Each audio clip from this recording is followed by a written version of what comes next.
Dear Zach, well, look how far you have come in 17 and a half years. You are standing at one of the crossroads of your life, about to take the next step into the adult world. But before you do that, let me take the time to tell you a bit about your life so far, and some of the experiences that have brought you to this point. When you are born, you will have the world at your feet, both literally and metaphorically. Although you won't know it then, the time will come when you will realize that you can become almost anything you want. Little do you realize in these first few days of life that years down the track, your life will end up being formed by memories which shape who you are. Your arrival will be met with much joy from your family. You will enter this world as a puny, bald newborn who won't be the healthiest of babies, and it will be a while before your mum can hold you. You will technically be the firstborn child of your parents. However, you will be shortly followed by your highly successful twin Marit, who, to your annoyance, will be better than you at just about everything in the near future. You will be raised in a coastal home in Sunrise Beach, and 17 years later you will be living in the same house, even in the same bedroom, so get comfortable as you will be staying there for the long haul. Your beginnings will be heavily influenced by your parents, and they will instill in you a love for the beach, various sports, TV, and the talent for grabbing bargains. With that influence under your wing, you will be ready to set out and make your own mark. Much like the experience with your residence, you will be enrolled at Good Shepherd in prep and will keep chugging along at the same school for the entirety of your schooling life. I know that this may sound a bit uneventful, even somewhat boring, but trust me, it will end up alright. There is something safe and comfortable about stability, and there are so many children in the world whose lives are turned upside down with uncertainty that you really shouldn't take what you've got for granted. Your first major achievement will be while you are in year 1. It will be a long time coming and will be met with grade-wide appreciation and awe. After years of hard work and determination, you will pull it off. Your practice will pay dividends, and you will not only finally learn how to skip, but also will be presented with Class Member of the Week.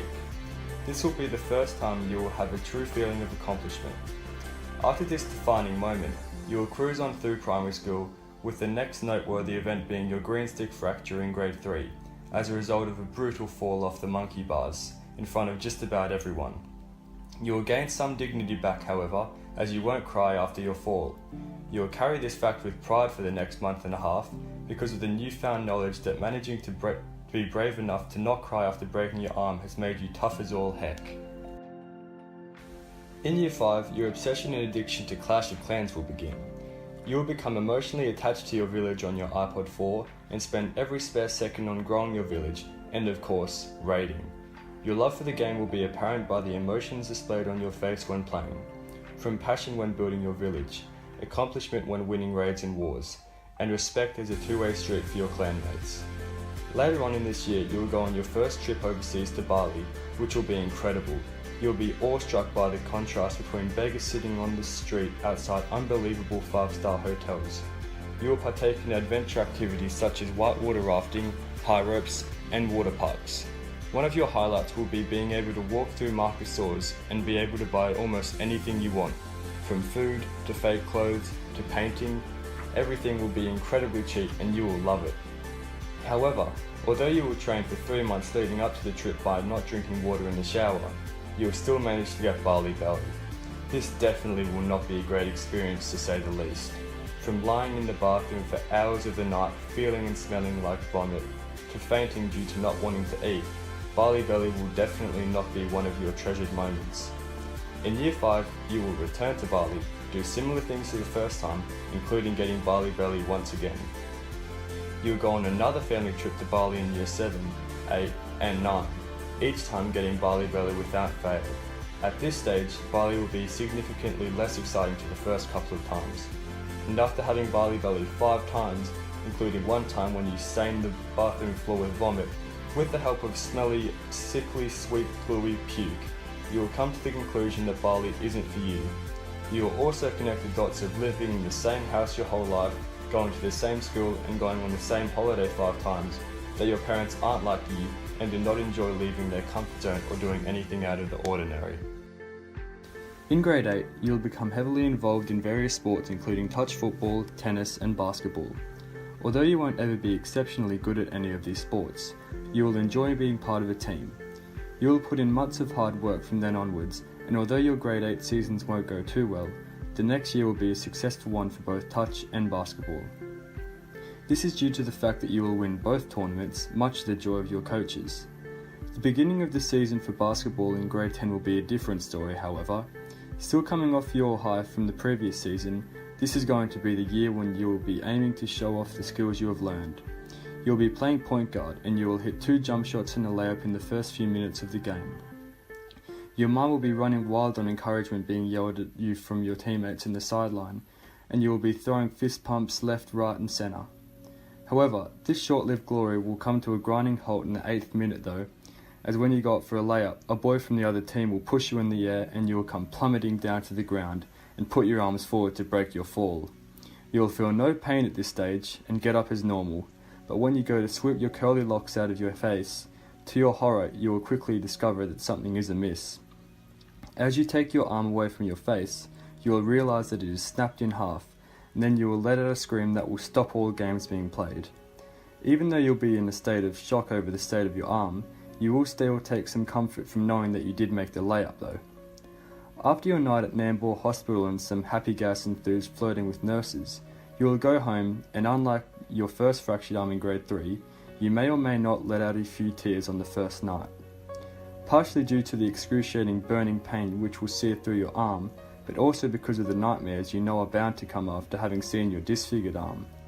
Add to this the discomfort of having to go 2 months with a full-length plaster cast in the blistering heat and blanketing humidity of the Noosa summer, not to mention that you know that this will mark the end of your illustrious sporting career. You will find yourself feeling quite low at times. However, you will soon reflect that this is not the only curveball that life will have thrown at you, because a few years earlier, in 2012, you will have encountered a huge blow. Your Poppy will be diagnosed with non-Hodgkin's lymphoma cancer. He will be given 5 years to live. This will be extremely difficult for you and Marit, as before this, neither of you have really experienced any deep emotional pain. Also, prior to this, you will have assumed that all your grandparents will remain fit and healthy with a long life ahead of them. The thought of losing one of them will be the hardest things you will have to navigate. You will always be close with your grandparents, and your Poppy's diagnosis will only make your love and adoration for all of them grow stronger. You will quickly be exposed to how both your grandparents are absolute fighters. Poppy will still go to work for the first couple years of his illness in order to finish his commitments, even if it means having to manage chemotherapy in the morning and working until late in the afternoon. To your pride and relief, you will find that Mama and Poppy will not be overcome by his sickness and will do everything they can to make him better. It will come as a real surprise to you to discover that 2 of the most prim and proper people you have ever met are actually nitty-gritty fighters. Although it will be extremely difficult, you will be grateful to know that Poppy will continue to chug along, and no matter the hurdles ahead, you can rest assured that he will keep on fighting. As you commence your final year of schooling, a lot will change for you. Year 12 will be a stellar year for you. There will be some new challenges, from finally being able to explore part of the world and falling in love with Los Angeles, to living your first full year as a celiac. A significant and proud moment will be when you are graciously presented with the position of spiritual life captain. This will start your year off with a bang at your first LYQ camp in 3 years. It will be an eye-opening and life-altering experience, as after it, you will start doing LYQ camps again as a leader, including one in Adelaide, which will open up the doors for you to explore your values and beliefs with greater intensity. Throughout the remainder of the year, you will grow strongly in your faith and realise that your whole journey could not have been completed without God being with you along the way. During the course of your life, you will come to appreciate that God has been the one steadfast thing in your life. Followed closely by Clash of Clans obviously, because 7 years later you still have a frighteningly low level of maturity and will still be obsessed by it. So Zachary, it looks as though you are all caught up on what has happened in your life so far. You are at the fork in the road, preparing to begin the next stage of your adventure in your first ever different house in the big city. It has become very apparent that these memories have all come together to make you you. There have been so many things you have learned about yourself in the past 17 years. These include gratitude for having such a steady, stable upbringing with loving parents and grandparents, as well as realising that your sense of humour is a part of you. Adding to this, having to come to terms with some adversities, from not being able to continue your basketball to having to be brave as your beloved Poppy has fought his battle with cancer. Also, knowing that your faith is something that is important to you. And lastly, realizing that the things you've learned about your life and yourself so far will carry you into the next part of your journey, which lies before you as an exciting and unknown chapter.